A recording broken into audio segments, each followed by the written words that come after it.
Had bagels yesterday as well, so we had bagels in here. I just put the cream cheese in the fridge overnight, and then That's the sound of a grade 1 classroom at Kathy Weaver Elementary School in Hamilton, Ontario. Some of the families are struggling with feeding them, so I have parents come to me sometimes and just say, we couldn't make a lunch today. So Okay. And then that's when we go to just the nutrition program. And what do you get? This is part of the school's daily food program. In Canada, around 1.4 million children live in food-insecure households, according to a report from the University of Toronto. And these programs are providing some kids with their only balanced meal for the day. But it's getting harder and harder to keep these programs afloat, and some are worried that they won't make it to the end of the school year. Caroline Alphonso is the Globe's education reporter. She's here to tell us why these school food programs are struggling and what could change that. I'm Menaka Raman-Wilms, and this is The Decibel from the Globe and Mail.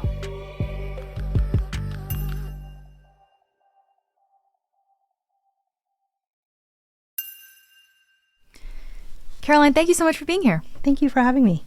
So you were at Kathy Weaver Elementary School in Hamilton to see their food program. Can you just start by telling me, what did you see? Sure. So Fred Lum, our photographer, and I visited Kathy Weaver in early March. I had got a sense that food programs were struggling, and I really wanted to see what that was like and what that meant. So in my cupboard, I always have some food too. So we went to Kathy Weaver, which is a school in downtown Hamilton. Fred and I visited Lindsay Steve's grade 1 classroom. They have a significant part of their population that comes from low-income families. And then we use it to supplement if they come without food. And what happens in the morning? Is everybody eating a snack? Mostly, yeah. What are you finding? Are they not having breakfast in the morning, or they're just hungry? What is it? I think it's that they're not eating, maybe for time. And so Kathy Weaver has 2 different food programs, but their main one, which we saw, was their snack program. It's a daily snack program that they run in their school. Okay. And so they feed about 500 kids. We watch the program in action. So this big trolley, like these black trolleys going down the hallway with yellow bags stuffed with the snack for the day, which was, on that particular day, it was a banana, it was little packets of cream cheese, and little tiny mini bagels that were taken into classrooms for kids to munch on. So they try to put a fruit and vegetable in there, a protein, a grain, a dairy product. And so how does this snack program work? So obviously the food is being brought in and being distributed, but I guess what are the details of how that actually happens at the school? Oh, yeah. So the way snack programs or lunch programs or breakfast programs work in schools is thanks to what I would say is an army of volunteers and not-for-profits that dole out or roll out these programs in schools. So the Hamilton School Board, which Kathy Weaver belongs to, works with this nonprofit called Taste Buds Hamilton. And Taste Buds allocates money to each school every year, or a grouping of schools that they help out, and they help provide the snacks to the school. So Kathy Weaver was allocated $75,000 at the beginning of this school year for its snack program that's offered to all the kids because they want to remove the stigma of it. Okay, so every kid in the school can access this then? Every classroom gets a yellow bag every morning that every kid can access, whether it's for a snack or to supplement the lunch that they bring in every day. So you said any kid can take food from this program. Even if they brought a lunch of their own, they can actually still access this food. So why do they make it so universal like that? I think because they don't want to signal out the children that desperately need it. So our food, our snack program is very well used. So when I was at Kathy Weaver, I spoke with the principal, Jacqueline Kurtz. The way that we set it up is that it's open and available in the classroom. So there's so kids can just access as they need. And so if you don't need it and you still want it, you can have it. It's important to us that there's no sense that, Carrie's really hungry. She's going to go and get a cheese string because anybody can go and get it. Right. So What I saw at Kathy Weaver on that particular day that we went is that, kids would open up their lunch, and for many kids, you did not see the most nutritious lunch. I saw one child, they had things in their lunch bag, but they were eating a bag of chips. Another child had mini marshmallows as part of their lunch. So I think what they're trying to do is they're offering it to everybody, so that the kids who don't bring in the most nutritious lunches still have something and they don't feel isolated in asking for a snack. And then especially, I would imagine kids who don't bring enough food for lunch. This is really an important program for them, probably a more important program for them, because they'll actually have something to eat when otherwise they might not have. And that's what Kathy Weaver and other schools across this country are seeing, is that this year in particular, there are more kids that come to school hungry. And what they get at school in a place like Kathy Weaver is perhaps one of their most nutritious meals of the day. Wow. Okay, so that's like one part of the program, but how else does Kathy Weaver actually help kids who might need this extra food? So in the same room where those yellow bags and those trolley carts are located, one of the things that I saw was these large totes being wheeled in. There were 10 of these totes, and they had bags of groceries. So Kathy Weaver is also part of this program called Food for Kids Ontario. It's also a charitable organization. They receive no provincial funding. And what they do in these totes were white grocery bags that had food for kids for the weekend. So these are weekend hampers for kids. So they had 2 breakfasts, 2 lunches, and 4 snacks. And there's 70 kids who receive these weekend hampers at Kathy Weaver. There's 11 children still waiting on the wait list. Normally, in other years, kids would move off the wait list within a couple of weeks. But because the need is so great, these kids have been on the wait list for a number of months now. And so Food for Kids is hoping to bring more kids off the wait list, but they just can't. They only attend to families in crisis right now, families who rely on free food or the food banks, and those are the only kids that they can provide the weekend hampers to. Wow. I mean, that's a pretty difficult situation when they know there's kids that actually are requesting, their families are requesting this extra help, and they can't actually help them at this point. Not at this point. The demand is so great. They don't have enough money to provide hampers to every kid at the school at the moment. Oh. So, I mean, this seems like a good program to feed kids at school. But as you mentioned, Caroline, we know not everything is going smoothly here. So what is the current state of this program and programs like it? One of the issues at Kathy Weaver, I'll start with them, is that they were allocated, like I said, $75,000 for the year. But the cost of food has gone up so substantially that they were spending at $11,000 a month just on their snack program. So think about a school year and all the months, and $11,000 a month wouldn't get them very far. That math doesn't work out. It doesn't. Yeah. So, they would not be able to run until the end of June. I just heard from the school board, and thanks to sort of our story highlighting the issue, Taste Buds received a donation specifically for schools like Kathy Weaver to keep them going. So what I'm hearing is, unless the community steps in and donors step in, there's not enough food in schools to feed kids. Someone quoted me, they're paying 30% more for food than they did last year. Wow. And the demand has gone up. So there's more kids who are asking for an extra banana or an apple or some bagels and cream cheese. So the demand has gone up and the cost has gone up. Yeah, and we've talked about the cost of food rising kind of, in the last year a lot. We've seen inflation rise, of course, and food inflation in particular has gone up a lot. But I'm wondering about the other costs around this. Like, do we know what else is driving up these prices so significantly? Yeah, it's interesting because, when I spoke with a program director of a school food program in Newfoundland, he was saying that the cost of his food had gone up 20%, but the cost of all the cleaning supplies and other items associated with getting that food had gone up 25%. So we're not only talking about the banana and the apple and the cost of the food, we're also talking about the fuel costs and the supplies associated with providing that food into schools. So we talked about that. Let's go back to the demand side of things here, because you're saying they're actually seeing more kids in need of a program like this this year. So what's happening there? I just think that we're all feeling the pinch right now with inflation when we go to the grocery store. I mean, I have 2 young children.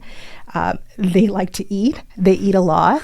And so when we all go to the grocery store, we're spending more money. And families, some families, many families can't afford it right now. They're coming to school with something to eat, but it's not necessarily enough.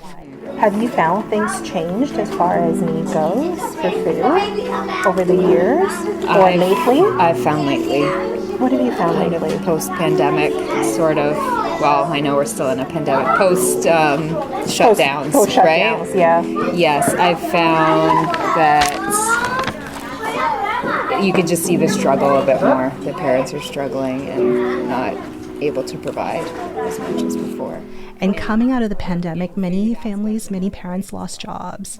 There's health issues, mental health issues happening at home right now. And so we're seeing that sort of play out in the school environment where kids are coming to school needing extras, needing a helping hand.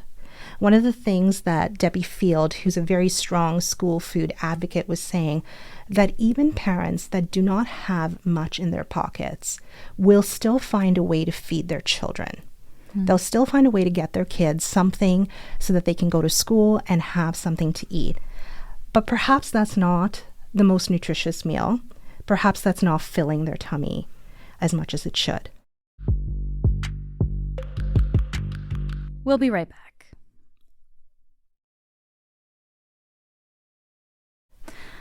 Okay, so let's maybe broaden this out a little bit now, Caroline. How does what's happening at Kathy Weaver Elementary, how does that compare to what's happening across the country? So school food programs are having a very tough time right across the country with demand. One of the programs that I mentioned earlier about Newfoundland, they run the School Lunch Association. That's the name of the program. And I was speaking with the executive director there. And they supply about 14,000 meals a month to kids in the area, to a number of schools in the area. It's a lunch program, and they suggest a price to families of $4 a day. So for a lunch, for example, you could get like a lasagna, garlic bread, some kind of vegetable, a milk, or water. So that is your lunch, and the suggested price is $4 a day.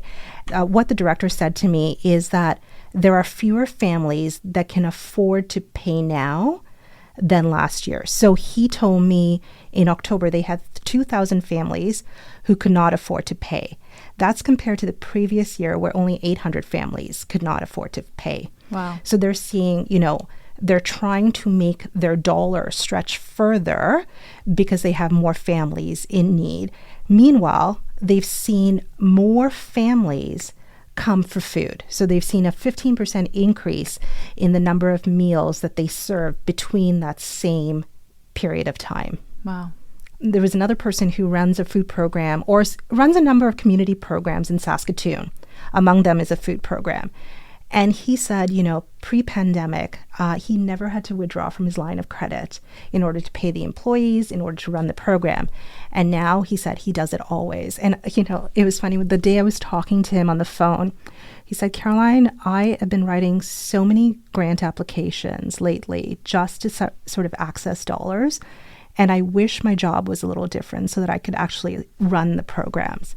And they need an infusion of cash. Because they're not charging families to provide that snack program or their breakfast program, right? So right now they are struggling just to make ends meet. Okay, so let's actually look at the funding then. So how is something like this funded in Canada? I guess we've talked a little bit about how the one program is, but how does funding work for programs like this in Canada? All provinces and most local municipal governments contribute some funding to a network of food programs across the country that feed roughly 1 million students a breakfast, a lunch, or a snack, which is about 20% of our student population. So these programs are the ones who do, let's say, the heavy lifting. The provinces and local municipal governments contribute, but they don't contribute a lot to the funding. 20%, perhaps 25%, and the rest of the money comes through donations, community donations, and grant writing. Yeah. Okay. So it sounds like each organization kind of has to hustle on their own in a way to find that funding. After they receive the province's funding, then they have to do the heavy lifting and try to find money elsewhere. And do we have a sense of how much money provincial and territorial governments provide? So Ontario does provide a lot of money, but per student, it doesn't look like a lot. So Ontario provides $28 million in funding, and that has been a steady amount since 2014. Almost a decade. Yes, almost a decade. I mean, there has been one-time top-ups during the pandemic, but it's been about $28 million. My inbox was flooded when BC, in its most recent budget, said that they're going to contribute about $214 million over 3 years to its school food program. Now, that is the largest investment that we have seen into school food programs in our history, in Canadian history. And so school food advocates were cheering about that. Wow, yeah. And I'm curious now, like, how does Canada compare to other countries when it comes to this? Not so good. Oh, no. Canada is the only G7 country that does not have a national food program. Really? Now, the Prime Minister did promise in 2021 that his government would contribute $1 billion over 5 years into a school food program. Now, he's tasked his agricultural minister and his minister of family, children, and social development to build some sort of school food program. I think there was a lot of hope that it would be part of the most recent federal budget, and there was a lot of disappointment when it wasn't. I reached out to the government and said, why wasn't it part of the federal budget when you have been doing a lot of consultations on this? And the message that I received is that work is underway. It's coming, but there's no indication about when it's coming. Okay. Well, if and when, I guess, the federal government does decide to put money up for it and create, a national food program like other countries have, how would a national food program like that change things? I think the hope is that what is there right now would continue to exist, because there's a lot of good work that's happening on the ground. And perhaps it would set some standards that every school should have some kind of program, whether it's a breakfast, lunch, or snack program. There would be a food policy that dictates that. There would be an infusion of cash so that these programs are not as strapped as they used to be. I think that is the hope at the end of the day. Okay. I guess this is the thing, though, because the government obviously does have a lot of financial priorities, right? They can only spend money on so many things. They have to make those decisions. So why are these school programs so important, Caroline? What were people telling you about this? There's a lot of research around school food programs, and one of the things that it does for children, it's not only about feeding hungry kids. It's more than that. It's about teaching children how to eat well, how to eat a nutritious meal. You have a very captive audience in your school building for a number of hours. It's a good opportunity to teach them, math and science and reading and writing, but also an opportunity to teach them how to eat well. What does a balanced diet looks like? We have part of that in many health and phys ed curriculums right now. We tell them how to do it, but this is a way of showing them how to eat a good meal too. There's many studies about attendance, how attendance improves when you have a school food program. There's studies about the attention span of kids, like when their tummies are full, their brains are ready to work. So we have that too. But there was a study out of Sweden that has a long-standing lunch program. And what this study found, it was a longitudinal study that tracked a number of people over the course of their lifetime. And they found that those who were part of the lunch program in their elementary school years had a 3% greater lifetime earnings. It doesn't seem like a lot, but it's something. And it shows how school food programs can do good. Yeah. Yeah, because it gets back to like what you were saying there, right? It's hard to focus and learn. We all know it's hard to focus on something, right, when you're hungry. And so, yeah, this sounds like it's actually setting kids up for a better future in the long run. Yes, definitely. So to go back to Kathy Weaver Elementary School, which we talked off the top, it sounds like this particular school is going to have enough money now to get through the end of their year's food program. But what about next year? Well, Taste Buds will continue funding the school. They'll continue allocating money. They'll continue writing grant applications. They'll get some province funding. So they'll be able to continue the snack program. But what that looks like, we don't know yet. We don't know, what the cost of food will be. We don't know about those increases. And we don't know how many kids will come to school hungry. We don't know if it's going to be a growing need next year compared to this year. Caroline, thank you so much for joining me today. Thanks for having me. That's it for today. I'm Maina Karaman-Wilms. Our intern is Andrew Hines. Our producers are Madeline White, Cheryl Sutherland, and Rachel Levy-McLaughlin. David Crosby edits the show.